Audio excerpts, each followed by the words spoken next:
sin aglomerados, ¿eh? Bueno, pues os haremos, Iñaki y yo. Yo la primera, la verdad que me ha sorprendido mucho el tema. Yo no sé, cuando habéis presentado las preguntas estas que ha hecho, ha sido Santi, creo recordar, ¿no? Ante la pregunta que he hecho a la audiencia de cuánta gente hacía procedimientos endovasculares por debajo de la rodilla infrapopliteos, quiero recordar que la mayoría ha contestado mayoritariamente que ninguno, ¿no?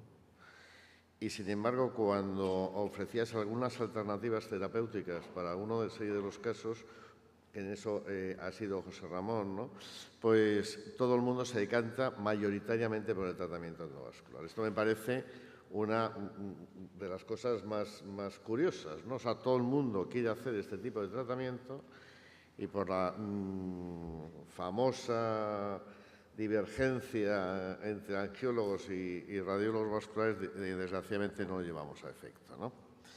Bueno, pues la primera pregunta es para José Ramón March. En tu experiencia, un paciente que se presenta con unas lesiones tróficas no profundas, que tú has delimitado las lesiones tróficas en varias categorías, ¿ese paciente iría directamente para hacerse un arterio y tratamiento endovascular o intentarías planificar directamente un tratamiento quirúrgico?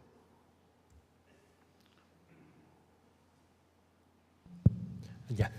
Vamos a ver, un paciente, nosotros, lo estaba comentando con él, tenemos ahora mismo en el servicio prácticamente un 50-50 de tratamientos quirúrgicos endovasculares y probablemente no sobrepasamos ese intel del 50 por mantener criterios formativos para la gente joven, para los residentes sobre las técnicas quirúrgicas. Entonces, en un paciente con unas lesiones favorables, que no fuera un TAX con lesiones superficiales, etcétera, iríamos de entrada a un tratamiento endovascular como primera opción. Y dentro de ese tratamiento endovascular, lo que ha estado comentando, ¿qué te parece, Santi Merino, con respecto al arco? ¿Qué opinión tienes sobre ello? Él ha puesto uno de los trabajos de nuestro grupo, el de César Varela, o sea, la presencia de colateralidad en el pie, o sea, el poder llegar, aunque sea de forma indirecta, es fundamental. Otra cosa es que probablemente, si conseguimos llegar al pie, a la zona más o menos por donde tenemos el problema, por vía indirecta, tampoco le damos tantísima importancia al hecho de abrir la arcada del pie. Sí, es que quería hacer dos apuntes a costa de cosas que he comentado con el primero. Muchas veces las técnicas mínimamente invasivas son máximamente agresivas. O sea, el meter una guía a una tibial o el meter una guía a una arcada plantar no es un procedimiento mínimamente agresivo y la puedes liar de muchísimo cuidado, que era lo que comentabas tú ahora.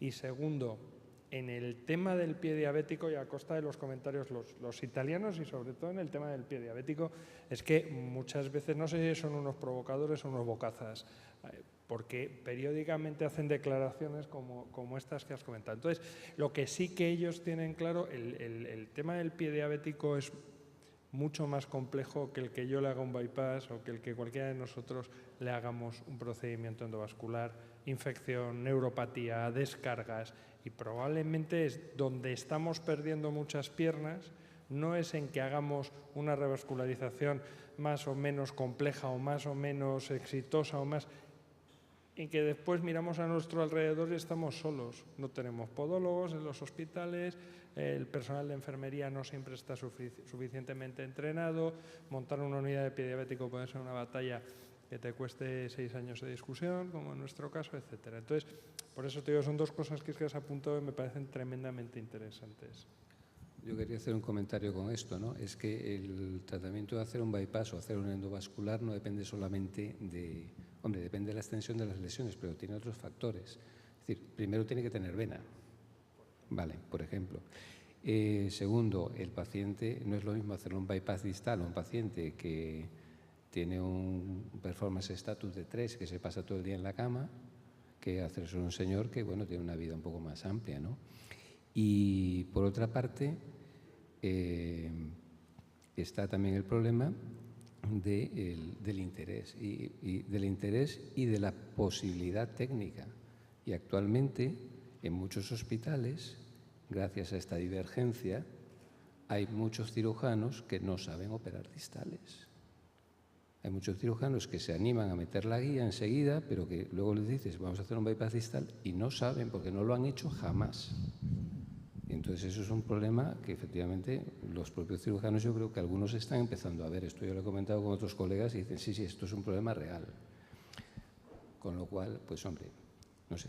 Yo creo que si un paciente tiene tiene un vaso distal de salida, tiene una tibial posterior o tiene una pedia y, bueno, no está muy claro que tenga una buena vena o quieres hacer un procedimiento mínimamente invasivo, siempre y cuando tú consigas no dejarlo peor de lo que está, pues puedes intentar una vía endovascular.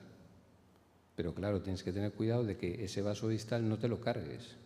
Y uno de los problemas que está habiendo es que en todos los cursos, todo lo que se ve en Internet, esto parece un circo, más difícil todavía. Más difícil todavía, pero ¿a costa de qué, no?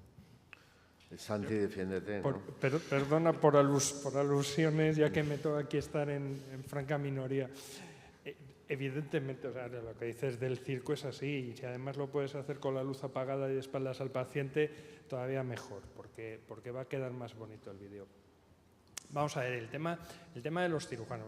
Vamos a ver, hay un problema evidente de futuro que se comenta, vamos, en nuestros congresos ya comentaron los británicos hace unos años que evidentemente si se reduce el número de bypasses que se hacen de revascularizaciones quirúrgicas, qué va a pasar con la formación de la gente joven y cómo vamos a poder garantizarles la formación. Y de hecho, desde la sociedad nuestra, ya sabéis que estamos ahora en Gijón nosotros también con nuestro congreso, y ayer se hablaba precisamente de estas cosas y se está buscando la manera de implementar historias, pero sigue habiendo un núcleo de gente que nos lo sabemos, y sigue habiendo un núcleo de servicios que tienen escuela. Porque yo creo que muchas veces, o sea, igual que tú dices lo de, con toda la razón del mundo, de que ahora te mete una guía por ahí cualquiera. Muchas veces, a veces comentamos que esa sensación de que una guía la mete cualquiera de los vasos tibiales ha socializado los vasos tibiales y joder, llega gente a sitios donde otros llevábamos muchos años peleándonos, queriendo, aquí vengo yo, ¿no? Que los vasos tibiales es una patología tremendamente compleja, pero que ese grupo, esos servicios, esa gente que hace 20 años ya éramos jovencitos, estábamos haciendo bypasses distales, todavía sigue existiendo un know-how al respecto y todavía sigue habiendo una técnica adecuada. Hombre, yo creo que en el manejo del pie diabético se ha ganado. Es decir, cuando yo empecé, que era en el año 2009 aproximadamente, no había unidades de pie diabético, salvo honradas y honrosas excepciones. Han ido creciendo y yo me siento orgulloso de haber promovido un poco esto porque yo creo que es un caldo de cultivo. Lo que me resulta sorprendente es que en nuestro hospital, que se ha creado una unidad o una clínica de pie diabético, se prescinda con tanta facilidad de la recanalización endovascular. Evidentemente, la quirúrgica no lo sé, porque ni soy cirujano ni sé lo que hacen. Pero sí que es cierto que se hacían muchos procedimientos infrapoplíteos y muchos de ellos complejos. Entonces, que de repente, porque sí, desaparezca, yo no lo entiendo. No lo entiendo, porque eso al final ha habido una curva de aprendizaje, tiene que haber otra curva de aprendizaje que, como dice José Ramón, es compleja y meter de una tibial no es gratis ni es baladí, es una cosa que puede tener complicaciones. Entonces, yo es algo que no entiendo. Yo creo que se ha ganado en el manejo del pie diabético en cuanto a la creación de unidades de pie diabético, pero que se ha perdido. Y aquí hay un montón de gente que, como se ha visto en la diapositiva, no hacen ningún tipo de procedimientos y somos gente que manejamos perfectamente las guías y los catéteres.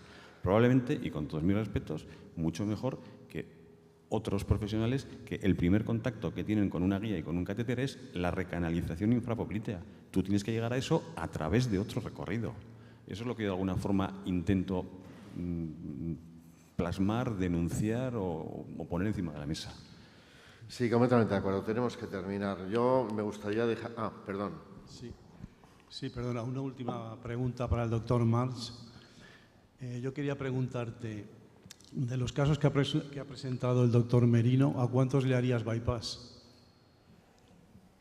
Pues vamos a ver, este último paciente que lo estábamos comentando, este último paciente, de entrada era un paciente sin salida para abajo y probablemente yo lo que habría hecho habría sido amputarle bastante antes y además hacerle una infracondilia. O sea, en un paciente diabético con una neuropatía como este hombre, jamás de los jamás es un Lisfranc o un Chopard, porque sabes que es hacer oposiciones a tener el paciente con problemas.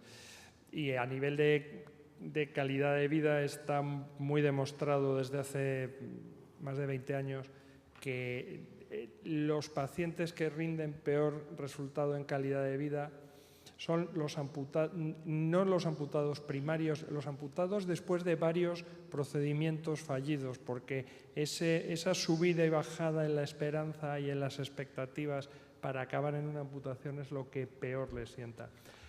Ese respecto a ese paciente. Luego hay otro que ahora mismo no recuerdo la imagen y el que tenía una pedia, probablemente que era una oclusión completa de la tibial anterior, ese probablemente yo me hubiera ido a hacer un bypass a la pedia, que luego le hicisteis una recanalización fantástica, pero ese probablemente yo le habría hecho un bypass desde primera porción de poplitea, estaba sana, le hubiera bajado una vena hasta la... Venga, Santi, la última respuesta, por favor. No, perdona, no. O sea, que como tú muy bien has dicho, fallidos, pero en el caso los 4 que ha presentado se han revascularizado perfectamente. Yo lo que quiero decir que, a ver, lo que yo he pretendido plantear con esto es que tú no puedes acabar una recanalización de una tibial anterior ocluida en el antepié. Tienes que intentar, eso es lo que yo he querido plantear, que no se recanaliza, ni siquiera se intentó. Entonces, claro, el señor tenía una lesión inicial en el pulpejo del primer dedo, no era una lesión que exigiese una amputación y al final ha acabado en un plazo muy corto, en un plazo de meses, con una amputación de Chopard. Yo creo que con un procedimiento endovascular mal hecho, es lo que yo pretendo decir, que las cosas hay que hacerlas bien. Cuando dices que no eran fallidos, te niego la mayor, sí es fallido. Porque el concepto de fallido no es una imagen. El concepto de fallido es una evolución clínica. Entonces, la imagen era fantástica, pero evidentemente no se llegó a recanalizar. O sea, la imagen era buena de la tibial, pero muy mala para abajo porque no se llega a recanalizar el pie. El caso es que ese pie no reperfunde jamás, no cicatriza jamás y además restenosa una vez detrás de otra porque no tiene salida. Entonces es un procedimiento... No, sí, perdona, si no tiene salida está claro que es fallido. Me refería a los que ha revascularizado y que los 3 primeros están a 2 años, estaban curados y estaban... Sí, pero yo te estaba hablando de ese paciente. O sea, tú me has dicho, ¿qué harías con los pacientes? Entonces te estoy diciendo... El paciente ese que no se puede recanalizar el pie, que tiene un problema de salida y tal, estamos de acuerdo. Ese le habría amputado mucho antes y le habría hecho una infracondilia. Y luego hay un caso que ahora no recuerdo la arteriografía, no te puedo decir, sí que recuerdo ese de la pedia, que probablemente no, seguro yo le hubiera hecho un bypass a la pedia, pero bueno, son opiniones o son formas de trabajar. Señores, tenemos que terminar. Sí, termino. Yo lo que quiero decir que es el motivo, o sea, lo que yo planteo decir, es el mismo enfermo con la misma lesión, en el mismo dedo, uno en cada pierna. Angiográficamente muy parecido. Uno se hace una revascularización completa de los 2 troncos tibiales, se reconstituye el arco y se cura la lesión. El otro se recanaliza la tibial anterior, no se intenta recanalizar la tibial posterior, solo se llega hasta el antepié y se deja. Y es cuando empieza ya el drama. Es decir, yo creo que es enfermo, que luego podrás conseguirlo o no conseguirlo. Pero yo creo que la primera vez que se intenta la recanalización del pie izquierdo, yo creo que si te metes a hacer un procedimiento endovascular, tienes que hacerlo hasta el final. No puedes decir, no, le he dilatado hasta, como dice un amigo mío, no son distales, son mediales. Claro. Bueno, vamos a terminar. Yo lo que no tengo ninguna duda es que el tratamiento endovascular de las lesiones infrapopliteas tiene un papel absolutamente fundamental. Cada uno tendrá su opinión, pero yo creo que tenemos muchísimo que decir a ese terreno. Muchas gracias a los ponentes y muchas gracias a todos vosotros.